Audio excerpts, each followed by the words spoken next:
두 번째 환상의 내용은 뭐냐면 주로 예루살렘의 심판, 하나님의 영광이 성전을 떠나심 이런 내용으로 들어있어요.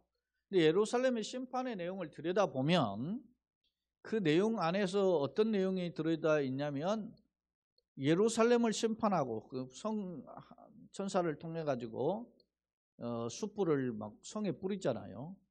그런 준엄한 심판과 동시에 하나님의 영광이 성전을 떠난다는 것입니다. 자, 영상으로 송출되는 서론 부분 한번 보겠습니다. 본문은 하나님의 영광을 보자 하는 그룹들에 대한 구체적인 형상과 그들의 일관성 있고 조화로운 움직임을 소개하고 있다. 자, 하나님의 영광을 보자 하는 그룹들, 이 천사들이죠. 그런데 이 그룹들의 그 모습, 형상은 어떻게 생겼고 그들이 행동을 어떻게 하는지 일관성 있고 조화로운, 그리고 그 그룹이 움직일 때 바퀴가 함께 움직이는 이런 모습들을 묘사하고 있는데 그런 모습들이 일관성 있고 조화롭다라는 것입니다. 그런데 이는 에스겔의 첫 번째 환상 중에 목격했던 네 생물로 표현되었었어요. 근데 그 네 생물의 모습과 일치함을 알 수 있어요. 에스겔도 이 그룹들이 내가 보았던 첫 번째 보았던 네 생물과 같더라 이렇게 표현을 해요. 자, 그러니까 또다시 그 네 생물들이 나타난 이유가 뭐냐 이거예요. 하나님의 영광을 호위하는 생물들이죠. 이 네 생물은 그것을 흔히 그룹이라고도 표현을 했어요. 근데 오늘 본문에서는 그룹으로 표현하고 있죠. 그러니까 그룹들이 등장했다라는 것은 뭡니까? 하나님의 영광의 임재를 보여주는 거예요. 그게 어디에서 있느냐 들여다보면 성전에 있어요. 근데 그 성전에서 문지방에서 이제 떠나서 이제 성전 동문으로 가요. 근데 점점 성전의 문지방은 성소의 그 지금 바로 부근에 있음을 알 수 있죠. 근데 이제 성전 동문은 이제 성전 중앙문인데 성전 성소와 떨어져 있죠. 그러니까 이 영광의 그 그룹이 이제 주님을 모시고 떠나는 거예요. 그런 장면들을 묘사해요. 왜 떠날까? 여러분, 앞서 성읍의 숯불을 그룹들 밖에 있는 것을 숯불을 가져다가 뿌려버렸잖아요. 심판이죠. 성읍을 심판하는 것보다 더 무서운 게 하나님이 그 성을 떠나심이 더 무섭다는 거예요. 여러분, 우리가 살아가면서 여기 눈여겨보아야 될 오늘 부분이 여기에 있습니다. 내가 어떤 것을 잃을 수 있어요. 예를 들어서 물질도 잃을 수 있고 때로는 건강을 또 잃을 수도 있고 때로는 어떤 인간관계에서 관련된 것을 잃을 수 있어요. 그런데 이것이 얼마나 고통입니까? 물질을 잃으면 고통이죠. 현대 사회가 여러분요 물질 없이 살 수가 없는 상황이잖아요. 그래서 돈이 제일이니까 돈 하지 않습니까? 그런데 그 돈을 잃어서는 안 될 게 있다는 거예요. 또 때로는 우리가 여러분 돈이 많은데 건강 잃어버리면 무슨 소용입니까? 천하를 얻고 건강을 잃어버리면 무슨 소용이에요? 그러니까 건강이 얼마나 소중하다는 걸 우리가 잘 알죠. 지난번에 제가 며칠 전에 지난주에 우리 친구 목사하고 통화를 했는데 친구 목사님이 코로나 걸렸다가 죽다 살아났다 그래요. 진짜 죽는 줄 알았다 그런 거예요. 자기도 그렇게 생각을 했지만은 그 사모님도 당신 죽는 줄 알았다고 그랬다 그런 거예요. 그랬구나. 그러니까 우리가 그냥 코로나가 왔다가 이렇게 낫고 하니까 이게 별 고생 안 하니까 그냥 괜찮을 줄 알았는데 그냥 나이가 들면 이제 제가 그래서 그 통계 이야기를 했어요. 지금 사망자들의 93%가 그 60대 이상이다. 60부터 이런 게 대략 속하는 거다. 너 이제 그 나이 아니냐? 그렇게 되니까 이제 거기도 의사 출신이에요. 근데 이게 사람이라는 게 잔소리를 하면 의사들은 건강 누가 무슨 말을 하면 안 들어요, 귀를. 목사들도 성경 누가 무슨 말을 하면 잘 안 듣거든요. 건방 이게 생각해요. 예? 자존심이 강하니까. 근데 지금 목사도 이제는 좀 말 좀 들어라 내가.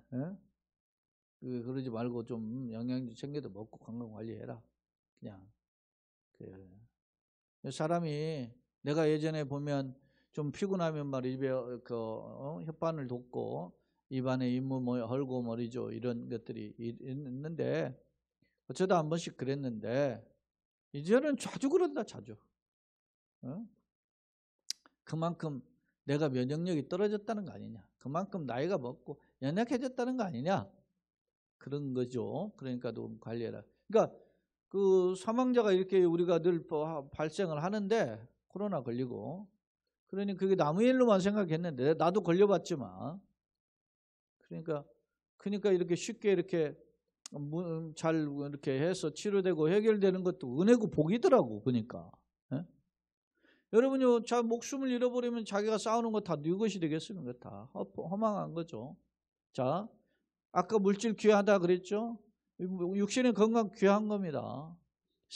여러분요, 막 사람들 막 학위 가지려고 박사 받으려고 유학도 갔다 오고 그거 얼마나 귀합니까? 그래야 길들이 열리는 거예요. 어디서 이곳에서 오세요. 뭐 예? 한번 뭐 강의 한번 해주세요. 뭐 요즘은 뭐 박사 받아도 대학 교수 못 되잖아요. 하도 밀려 있는 사람이 많으니까 대학 교수 한 명 모집하면 뭐 100대 1 이런다잖아요. 그런데도 그렇게 돈을 투자해서 뭐 유학도 갔다 오고 그렇게 하죠. 근데요, 그건 잃어도 별것 없어요. 근데 정작 잃어서는 안 되는 게 내가 모시는 하나님의 영광이 떠나가는 겁니다. 자, 서론을 다시 돌아와서 보면 이는 에스겔 첫 번째 환상 중에 목격했던 내생물 그룹들의 모습이 내생물은 똑같은데 한편 하나님의 영광이 그룹과 함께 성전을 떠나시는 장면을 묘사하고 있다. 예루살렘 성을 숯불로 흩어버린 불의 심판이죠. 그렇게 하는 것보다 더 무시무시한 게 하나님이 함께 계시고자 임마누엘로 표현으로 임재의 표현으로 함께 하셨던 그 성전을 떠나시는 장면이 오늘 본문에서 묘사되고 있다는 것이죠. 그렇다면 성전에 가득해야 될 하나님의 영광, 구름이 가득하다는 건 하나님 임재를 상징하잖아요. 그런 하나님의 영광이 떠나시면 무엇을 의미하는 것일까? 좀 더 앞서 심판을 선포하는 내용의 연장선에서 오늘 말씀이 주어지고 있잖아요. 그렇다면 그 심판과 하나님의 떠나심이 어떤 관계가 있는가? 서로 대조 비교를 통해서 말씀을 살펴보고자 합니다. 자, 성경으로 돌아와서 9절 말씀입니다. 내가 보니 환상 중에 보았다는 거예요. 내가 보니 그룹들 곁에 네 바퀴가 있는데 이 그룹 곁에도 한 바퀴가 있고 저 그룹 곁에도 한 바퀴가 있고 그 바퀴 모양은 황후 같다 그랬어요. 그룹은 네 그룹으로 돼 있어요. 사면의 동서남북으로. 근데 이제 네 생물로 표현해 1장에 보면은 한쪽 면은 사람의 얼굴, 한쪽 면은 사자의 얼굴, 한쪽 면은 소의 얼굴, 한쪽 면은 독수리의 얼굴 이렇게 돼 있어요. 근데 오늘 본문에는 한쪽 면은 그룹의 얼굴, 한쪽 면은 사람의 얼굴, 한쪽 면은 사자의 얼굴, 한쪽 면은 독수리의 얼굴로 나와요. 그게 이제 14절에 있거든요. 그러니까 소의 얼굴이 빠지고 그룹으로 대체됐는데 학자들은 소의 형상, 그룹의 형상이 소의 형상이다 이렇게 뭐 표현하기도 하는데 그건 이제 이제 견해에 따라 다른 건데 어찌됐든 오늘 본문은 내 생물의 표현이 그룹으로 표현되어 있는데 그 모습이 이제 일장하고 흡사함을 알 수 있어요. 그런데 그 바퀴가 있다라는 것은 이동수단이잖아요. 원래 이게 동그란 바퀴가 우리가 수레를 타거나 뭐 하면 바퀴가 있잖아요. 뭐 자동차도 바퀴가 있어서 빨리 이동하지 않습니까? 신속하게. 그러니까 바퀴라는 것은 그들이 움직인다라는 것이고 그 바퀴가 한결같이 한쪽으로 향한다라는 것은 일사불란하다라는 그런 것을 의미하고 그 하나님의 명령에 철저하고 신속하게 그 순종하고 준행하는 그런 모습을 대변해주고 있어요. 누가? 그룹들이. 그래서 이 그룹을 흔히 여러분 그 이사야 6장에 보면 이사야가 하나님의 그 보좌를 보았는데 그 보좌 앞에 그 서랍들이 날개를 자기 발을 가리고 날개치면서 이렇게 하나님을 영광을 찬송하죠. 그런 서랍과 함께 이 그룹들은 하나님의 영광을 보좌하는 그런 호위하고 보좌하는 그런 천사들을 대변하고 있어요. 그래서 뭐 천사들이 여러 부류로 이렇게 분류를 해 볼 때 이 스랍이라든지 그룹은 하나님의 영광을 보좌하는 그런 하나님의 직은에서 하나님의 영광을 찬송하고 보좌하는 그런 천사의 그룹으로 알려져 있어요. 이 그룹이 그러니까 천사 무리라 말입니다. 네 그룹으로 표현되니까 네 명의 이제 천사를 가리키는 거죠. 자, 그런데 그 바퀴 모양은 황옥 같다. 그러니까 황색 옥이다 이렇게 표현됐는데 제가 원어 타르시시라고 하는 히브리어를 보니까 녹색으로 띄는 보석이다. 그래서 어떤 경우는 녹보석 뭐 이렇게 해석하기도 하더라고요. 그러니까 이제 일종의 보석 일종임을 알 수 있어요. 그런데 그 모양은 넷이 꼭 같은데 마치 바퀴 안에 바퀴가 있는 것 같더라. 바퀴 안에 바퀴가 있다라는 것은 그 표현을 보면 이 표현은 어떤 그 서로 바퀴 안에 바퀴가 있으면 그게 혼자 독립적으로 바퀴가 움직이는 게 아니라 연관성 있게 긴밀하게 서로 유대 관계를 가져서 하나님의 말씀을 수행한다라는 의미를 보여주고 있어요. 자, 11절 그룹들이 나아갈 때 사방으로 몸을 돌리지 아니하고 나아가되 몸을 돌리지 아니하고 그 머리를 향한 곳으로 나간다. 머리를 향하면 뒤돌아보지도 않고 그냥 딱 그냥 어떤 면에서 보면 그 방향성을 촛대를 맞춰서 달려나가는 거예요. 그러니까 그 목표가 뚜렷한 거예요. 그러니까 이 그룹들이 나가는 11절입니다. 그런 내용입니다. 그러니까 한마디로 하나님의 뜻이 예를 들면 여기에 보면 그렇게 표현되어 있어요. 11절에 그 머리 향한 곳으로 나갔다. 그 머리 향한 곳은 하나님이 명하시고 하나님 원하신 뜻이 무엇이다 하면 그쪽으로 향해서 그냥 일사불란하게 뭐 혼연일체가 되어서 뭐 이렇게 달려가는 그룹들의 모습을 대변하고 있어요. 자, 12절에 보면은 그 온몸과 등과 손과 날개 마치 그 그룹들의 손과 등, 날개 뭐 이런 몸 이렇게 표현하고 있는데 이게 무슨 표현이냐면 어떤 면에서 보면 그 손, 눈 이런 것을 뒤에는 또 눈이 가득했다 12절에 표현하고 있잖아요. 그러니까 이것은 그 그룹이 단지 그냥 무슨 뭐 이렇게 어떤 이상한 존재가 아니라 영적인 존재다.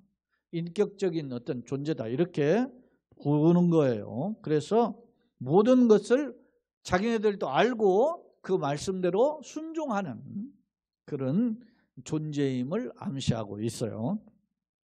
특히 눈이 가득했다라는 것은 눈이 마르면 어떻게 합니까? 이번에도 보면 위성을 쏘잖아요. 위성에 보면 거기에 카메라를 위성의 주된 목적이 뭐냐면 크게 두 가지를 보는 거예요. 하나는 예전에는 이렇게 올라가서 상공에서 10m 안에 이렇게 보는 것도 어려웠대요. 그런데 지금은 1m 아니면 지금에는 20cm까지 식별한다는 거예요. 위성에서 찍어가지고 사진을.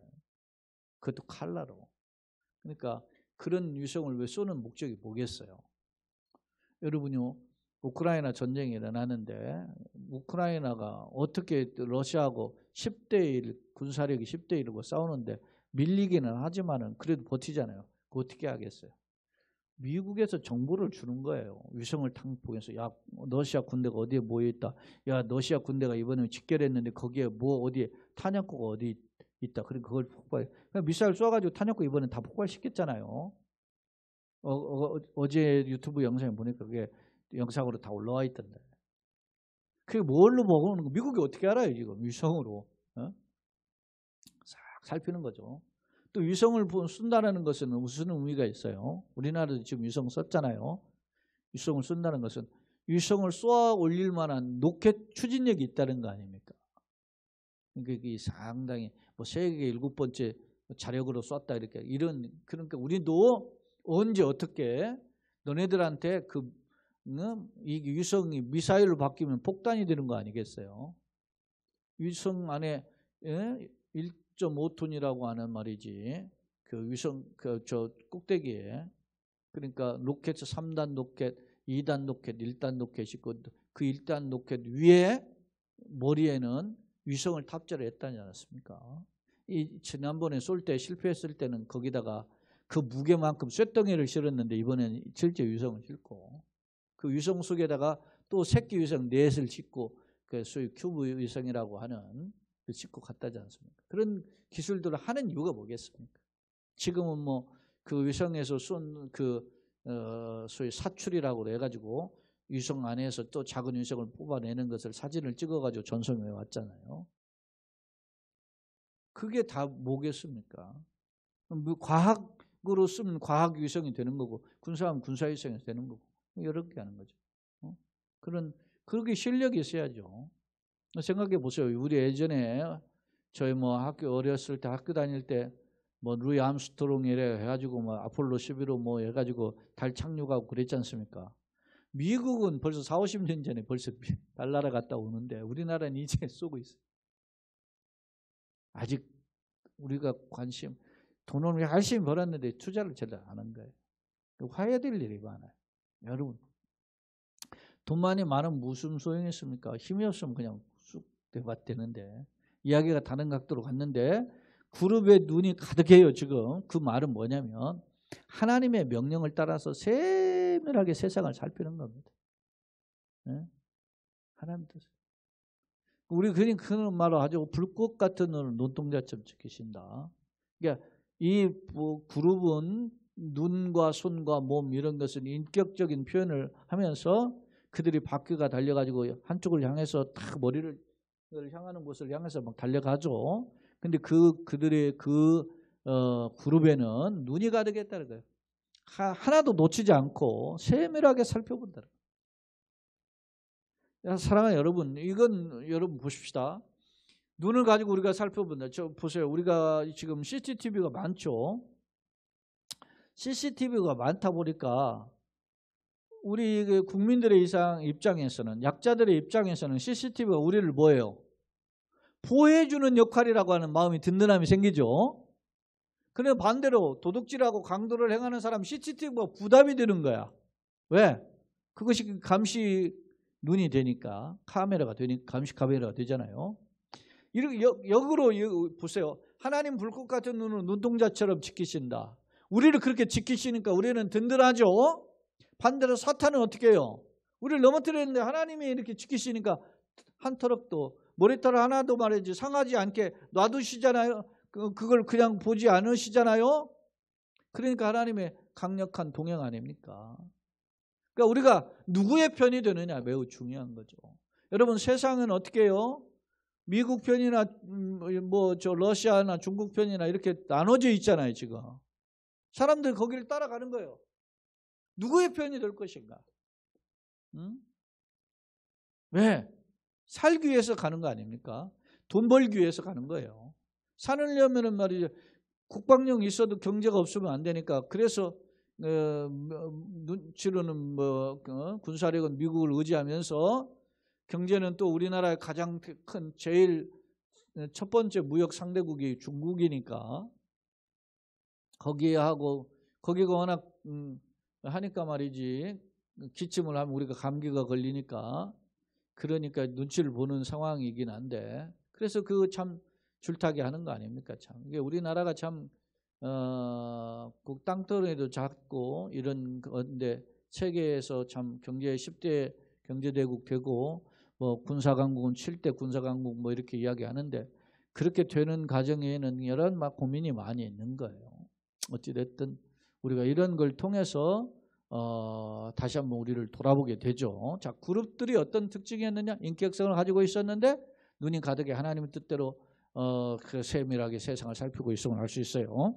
다시 성경으로 돌아와서 내가 들으니 그 바퀴들은 도는 것이라 이렇게 바퀴가 돌아가지고 이제 활동하는 것을 의미해요. 부르며 그룹들에게는 각기 네 얼굴이 있는 거예요. 네 쪽 사면이 있는데 첫째 면은 그룹의 얼굴이고 둘째 면은 사람의 얼굴이고 셋째는 사자의 얼굴이고 넷째는 독수리의 얼굴이다. 사람의 얼굴은 인격을 가지고 있다라는 의미고 그 다음에 사자는 왕과 힘을 강조하죠. 독수리는 민첩성이 날렵하죠. 그리고 이제 1장에서 나왔을 때 내 생물에는 소의 얼굴이 있었어요. 소는 충성이죠. 소는 묵직하고 봉사하잖아요. 그런 것을 상징해. 충성됨 이런 걸 봅니다. 그 다음에 이제 그룹들이 이제 올라가요. 움직이는 거예요. 그룹들이 올라간다는 말은 우리가 뒤에 이제 18절에도 나오지만 그룹들이 올라가요. 왜 지금 누구를 모시고 올라가야 돼요? 진짜 혼자도 올라가는 거 아니잖아요. 하나님 모시고 올라간다는 말이죠. 올라가니 그들은 내가 그발 강가에서 보던 생물이라 지금 나오죠. 앞서 지금 14개월 전에 그발 강가에서 첫 번째 환상을 보았을 때 하나님의 영광을 보게 되는 그 영광이 있기 전에 그 하나님의 영광의 보좌 앞에 하나님을 찬송하고 호위하는 보좌하는 그런 내 생물을 보았어요. 그 생물하고 똑같더라 이렇게 소개하고 있는 겁니다. 그룹들이 나아갈 때 바퀴도 그 곁에 나가고 그러니까 바퀴가 민첩하게 행동하는 거죠. 그리고 그 날개를 들고 땅에 올라가려 할 때 바퀴도 그 곁을 떠나지 않는 그러니까 모두 다 혼연일체가 돼서 일사불란하게 이 네 그룹이 움직이는 겁니다. 그들이 서면 이들도 서고 바퀴도 서는 거죠.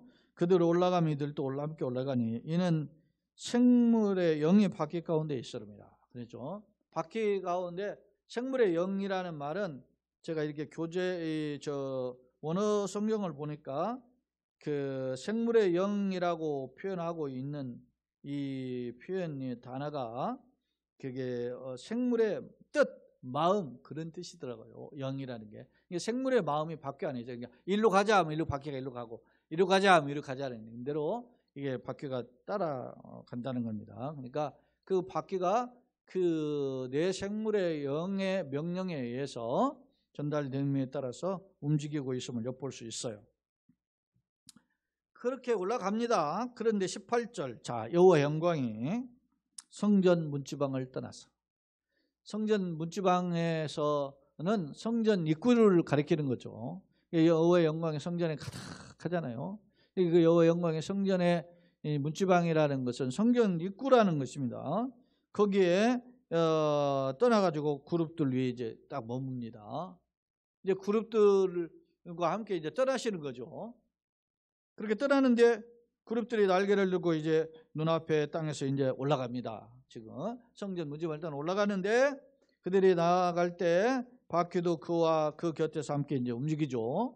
움직이는데 그들이 여호와의 전으로 들어가는 동문에 머물고 여호와의 전으로 들어가는 동문이라는 말은 성전 중앙문이에요.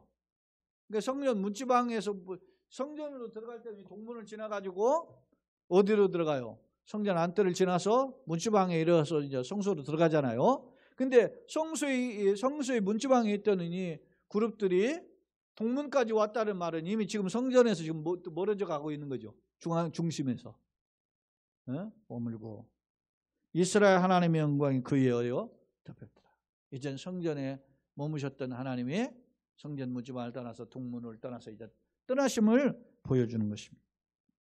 자, 20절 그것은 내가 그발 강가에서 보던 이스라엘 하나님의 아래에 있던 생물이라. 내 생물을 가리켜줘. 앞서 자신이 처음에 보았던 25살에 끌려가고 5년 있다가 30살에 그발 강가에 있을 때 보았죠. 그래서 30살은 제사장 에스겔이 제사장 가문의 출신으로 제사장이잖아요. 제사장 임무를 수행하던 때 하나님 환상이 보여서 이 환상을 백성들에게 전하라 그런 거 아니겠습니까? 그때 보았던 그리고 지금 1년 2개월이 지났어요. 14개월이 지난 뒤에 두 번째 환상을 보는데 지금 두 번째 환상의 내용이 보았던 그 그룹의 모습이 첫 번째 환상에 보았던 내 생물의 모습과 같더라라는 것을 보여줘요. 자, 그들이 그룹인 줄 내가 아니라. 자, 내 생물이나 그룹이 같은 존재임을 알 수 있어요.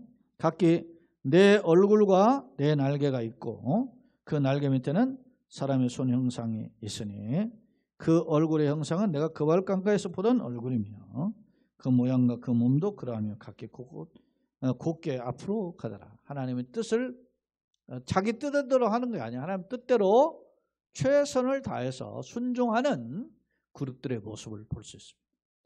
이 말은 무슨 말입니까? 성전에 있던 그룹들이 이제 하나님을 모시고 이제 성전을 떠나는 거죠. 그것은 결국 뭘 의미해요? 앞서 숯불을 흩트는 것보다, 제가 그런 비유를 했어요. 돈을 잃어버리는 거 비극이죠. 몸 건강을 잃어버리는 거 비극이죠. 사람이 세상에서 유명해진 거 한 주에 잃어버리는 거 비극이죠. 그런데 그런 비극보다 더 큰 비극이 뭡니까? 하나님 떠나가는 거죠. 제가 지난 시간에도 거론했었지만은 엘리의 두 아들 홈리와 비나스가 제사장이죠. 그들이 엘리가 이제 대제사장인데, 근데 하나님의 성전에서 법궤를 가져다가 전쟁터에 나갔다 뺏겨버렸잖아요. 그런데 그 뺏겨버리고서는 이스라엘이 패배하죠. 두 아들은 죽고 패배하고 법궤를 빼앗겼다는 소식을 듣고 아버지 엘리 대제사장은 의자에 앉았다 소식을 듣고 몸 비둔하에 넘어져 목이 부러져 죽었죠. 근데 그때 마침 그 죽은 그 베나스의 아내가 아들을 낳죠. 낳는데 아들의 이름이 뭐예요? 이가봇이죠. 이가봇. 이가봇의 뜻이 하나님의 영광이 내게서 떠났다. 제사장 가문으로 있지만 하나님 떠나버리면 그만인 거예요. 실제로 들여다보니까 시아버지 죽고 남편 죽고 다 죽은 거예요. 의미가 없는 거죠. 삶은. 사랑하는 여러분, 예수님 말씀에 누가복음 12장에 어떤 사람의 소출이 풍성해요. 쌓아둘 것이 없어요. 그래서 어떻게 할까 하다가 창고를 때려 부수고 더 크게 짓고 그에 벌었던 소출들을 다 거기다 쌓아두니까 마음이 너무 든든한 거야. 이제 부러울 것 없다 생각하고 있을 때 하나님 말씀하십니다. 내 영혼아, 어리석은 자야, 내가 네 영혼을 도로 찾으리니 그럼 네가 싸운 것도 내가 오늘 너를 데려가시겠다는 겁니다. 그러면 네가 창고 때려 부수고 지은 그런 이 물질들이 다 누구 것이 되겠냐? 어리석은 거죠. 정말 잃어버려야 될 것을 놓쳐야 될 것, 붙잡아야 될 것이 무엇인지를 모르고 세상 거 붙잡았다가 하나님 놓친 거죠. 오늘 우리가 나그네 길 나가네. 때로는 이렇게 코로나가 오니까 건강 걱정하다가 그렇게 하다가 전전긍긍하는 거 이해가 되지만 그러나 그런 걸 통해서 하나님을 더 붙잡아야 된다는 걸 깨닫게 되고 또 이렇게 건강 수술을 하거나 또 어떤 병원 신사를 하다가 보면 우리가 육신력 연약해지죠. 그럴 때 하나님을 의지하고 하나님을 더 찾으라고 하는 기회를 주셨다 생각하는 것이 믿음 아니겠습니까? 때로는 물질 때문에 사람들이 그것 때문에 힘들어서 그렇게 하지 마. 그런 걸 통해서 더 겸손히 하나님을 의지하라고 하는 사인이거든요. 오늘 우리가 이런 환경을 통해서 주님을 더 붙잡는 계기가 되기를 예수님의 이름으로 축원합니다. 아멘. 그런데 당시 이스라엘은 그렇지 못했다는 것입니다. 하나님의 영광이 떠나가기 전에 그냥 떠나가셨습니까? 하나님이 쌤통하고 기분 나빠서 떠나가신 게 아니에요.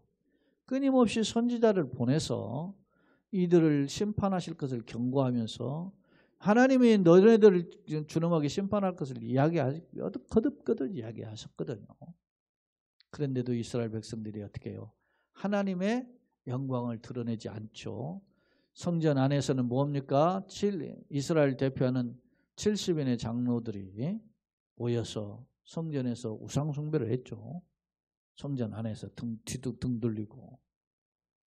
그리고 여인들은 우상 숭배를 하고 성전지에 수입하려면 바깥들에서 또 안뜰 안에서는 누가 25명의 장로들이 그 25명의 장로들이 들여다보면 누구냐면 대제사장과 24반차의 제사장들이에요.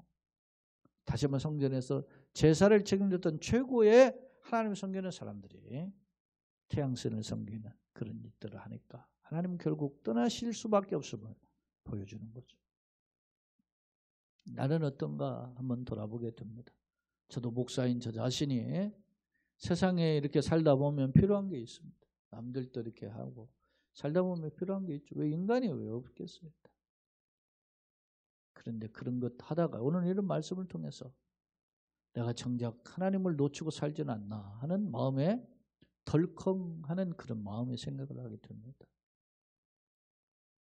주어진 시간 감사함으로 살고 더 지혜롭게 살아야 되는데 그렇지 못했구나.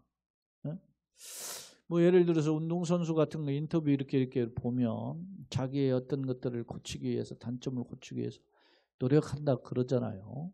그렇게 해서 그것을 실수하지 않고 이 실수를 반복하지 않고 해서 애를 쓰잖아요. 그런 모습처럼 나는 얼마나 나를 준비했는가 이렇게 돌이켜 보면 그렇죠. 많이 부족하더라고요.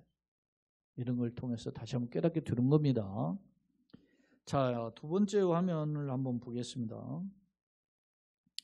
9절로 14절 네 그룹의 모습을 묘사하는데요. 그 그룹의 얼굴은 사람, 사자, 독수리의 얼굴로 나오는데 이 그룹들의 바뀌는 신속함, 질서 있게 움직이는 그런데 그 방향이 하나님의 뜻을 수행하는 방향으로 일사불란함을 알 수 있어요.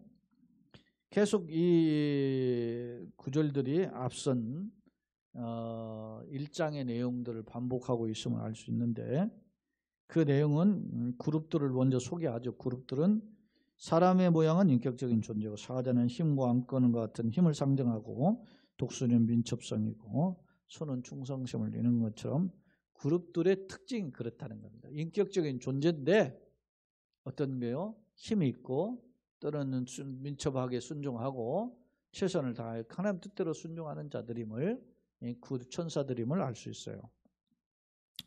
자, 그룹의 모습은 첫 번째 환상에서 보았던 네 생물이 있어요. 에스겔이 그발강가에서 보았던 그러한 네 생물과 동일한 존재이다라는 것을 다시 에스겔이 확인해주고 있어요. 이는 네 생물의 영 바퀴 가운데 있다. 이 말은 그들 마음이 이제 바퀴에게 전달하는 바퀴가 이리저리 지 마음대로 가는 게 아니고 그 생물의 뜻을 따라서 갑니다. 물론 이 생물들은 누구의 뜻을 받들죠? 하나님의 뜻을 받들어서 가죠. 그러니까 하나님의 뜻을 따라서 생물에게 전달이 되면 생물들이 바퀴에게 전달해서 그것을 진행하는 과정임을 보여줘요. 18, 19절 하나님의 영광의 성전 문지방을 떠나시는데 이는 성전이 그만큼 더럽혀졌다라는 것을 보여주는 거죠. 왜냐하면 하나님이 걸어가신 분으로 함께 계실 수가 없는 거죠. 이스라엘의 영적 중심지인 성전을 떠나시면 이스라엘의 참된 풍요와 은혜를 누릴 수 없어요. 왜냐하면 하나님 떠나시니까 하나님이 주셔야 되는 거죠. 여러분 보세요. 이걸 하나님 비유로 나타내는 것이 어디냐면 탕자의 비유예요. 탕자가 아버지의 두 아들이 있는데 그중에 둘째 아들 아닙니까? 이 탕자는 어떻게 했습니까? 아버지 나에게 나눠줄 거 주시고 그렇게 하세요. 그렇게 하니까 그렇게 가지고 떠나잖아요. 아버지 재산은 욕심이 나는데 아버지는 부담되는 거예요. 그 아들은 아버지 곁에 계속 있는데 떠나가지고 지가 아버지 재산을 다 낭비하죠. 그리고 먹을 것 돼지 열매도 먹지 못하는 그런 비참한 형편에 이르니까 이제는 차라리 살기 위해서 아버지께로 가죠. 그리고 감히 아버지를 아버지라 부를 수 없다라는 걸 알죠. 그러니까 품꾼의 하나로 보소서하고 돌아왔더니 그랬더니 아버지가 어떻게 대응하십니까? 색동옷을 입히고 가락지를 끼우고 이것은 뭐냐면 상속자로 보여주는 신분이에요. 외형적 신분이에요. 색동옷을 입히는 아버지 자식임을 나타내는 옷이잖아요. 그리고 대표적인 반지를 끼우는 건 가락지를 끼우는 아버지의 상속자를 인정하는 반지예요. 그리고 잔치를 베풀죠. 내 죽은 아들이 살아났다. 그러니까 탕자는 어떻게 했습니까? 탕자는 배고픔 때문에 그걸 그래도 하려고 그걸 해결하려고 아버지께 왔는데 아버지는 어떻게 했어요? 그를 완전한 존재로 회복시켜줬어요. 사는 길이 누굽니까? 하나님께서. 사랑하는 여러분, 예배드리는 것이 쉽지 않죠. 부담이 되고 시간적으로 육체적으로 피곤하고 어떻게 해요? 시간도 드려야 되고 불편해요. 성전 또 예배당에 올라오는 것도 불편하죠? 힘들죠? 덥죠? 근데 주일 같은 경우 그냥 옵니까? 헌금도 가져와요? 불편해요? 차를 타고 와야 되고. 이런 어떤 나의 어떤 불편함, 물질 문제 이런 거 갈등과 싸우게 되는 겁니다. 아, 이 먼저 안 가고 이거 안 드리면 말이지. 아, 이거 다른 데 쓸 일이 또 있는데 이런 생각이 들 수 있잖아요. 그럼에도 불구하고 그렇게 하는 이유가 뭡니까? 내 인생의 주인은 내가 아니고 하나님이십니다. 내 가정의 주인은 내가 아니고 하나님이심을 고백하면서 하나님을 의지하는 거 아니겠습니까? 그런 고백입니다. 살 길이 내게 있지 않고 하나님께 있다는 고백하는 거죠. 자, 그 다음에 이렇게 보니까 하나님의 영광을 받들고 수행하는 그룹들의 외적인 형상을 간략하게 번역인데 이게 과거에 본 에스겔이 1년 2개월 전에 본 형상하고 같더라는 것입니다. 세 번째 화면입니다. 그룹으로 오늘 표현되어 있는데 그러면 어떤 존재인가? 그룹은 케루빔이라고 하는 히브리어는 학자들 중에 중재하다는 뜻도 있고 빈틈없이 지키다는 뜻으로 해석하기도 해요. 그러니까 하나님의 뜻을 전달해 주는 자도라는 뜻도 있고 하나님의 뜻을 최선을 다해서 수행한다 그런 뜻을 가지고 있다라는 거예요. 정의 영적 존재인 천사의 한 부류로 앞서 스랍 있죠. 스랍과 함께 하나님을 보좌하는 최고의 천사다라는 겁니다. 역할은 하나님의 영광을 보좌하고 하나님의 뜻을 따라서 구속 사역과 또 하나님의 또 다양한 명령을 따라서 다양한 사역을 수행하는 일을 한다. 형태는 다양한 얼굴의 모습으로 묘사됐는데 사람의 얼굴, 내면이 동서남북으로 있죠. 사람의 얼굴, 사자얼굴, 황소, 독수리 얼굴이 있다. 이거는 4개의 날개가 또 여러 손을 가졌다. 바퀴를 이동한다. 이런 모습들을 갖추고 있는데 하나님을 보좌하는 영적인 존재다라는 거죠. 사면에 있는 눈과 바퀴 등은 세상을 감찰하는 일과 또 하나님의 뜻을 따라서 일사불란하게 움직이는 자기 뜻이 아니라 하나님 뜻대로 움직이는 그런 행동을 대변한다는 것입니다. 결론입니다. 앞서 1절로 8절은 하나님의 가는 배옷, 이게 천사죠. 가는 배옷 입은 사람이라고 묘사되어 있는데 이게 천사예요. 천사를 통해 가지고 이제 밖에 있는 숯불을 가져다가 흩어버리죠. 예루살렘 성읍에 심판을 상징하는 거죠. 그렇게 숯불을 흩으라고 말씀하셨는데 오늘 본문은 이제 아예 성전을 떠나요. 이게 숯불을 흩을 정도만 해도 아직 기회가 남았는데 이제 떠나시는 거죠. 떠나시면 보여주고 있다. 이는 예루살렘의 심판에 대해 아주 강력한 하나님의 심판임을 보여주는 상징적 표현이에요. 사실 하나님의 성전의 임재하심을 통해서 이스라엘 백성의 찬양과 경배를 받고 그리고 그들을 친히 보호하시고 다스리시고 도와주시던 그런 분이죠. 근데 떠나시면은 상관없는 것이 되는 거잖아요. 하지만 이젠 성소를 떠나실 밖에 없는 성읍과 또 성전의 죄악이 가득한 모습을 본 거죠. 즉 성전을 떠나시면 배역함에 대한 징계의 표현이고 성전을 떠나시면 종말로 말하면 심판, 종말론적인 심판을 예표하는 거예요. 나의 모습은 어떠냐? 우리가 껍질 세상만 쫓아가지 않아요. 형식적인 예배와 세상 것만 쫓아가지는 않지. 그러다가 하나님 나를 떠나시면 어떻게 해서 불쌍하죠. 주님이 요한계시 3장에 20절 볼자 내가 문 밖에서 두드리니 누구든지 내 음성을 듣고 문을 열면 내가 들어가 그와 더불어 먹고는 나와 더불어 먹으리. 어떤 교회 하신 거죠? 라오디게야. 네가 살았다 하는 이름은 실상 죽은다. 그런 형식의 교회를 향해서 하신 말씀임을 기억하고 우리가 주님의 음성 앞에 다시 한번 엎드리는 예배하는 건강한 믿음의 사람으로 세워짐 받는 우리 걸음 되기를 예수님의 이름으로 축원합니다. 아멘.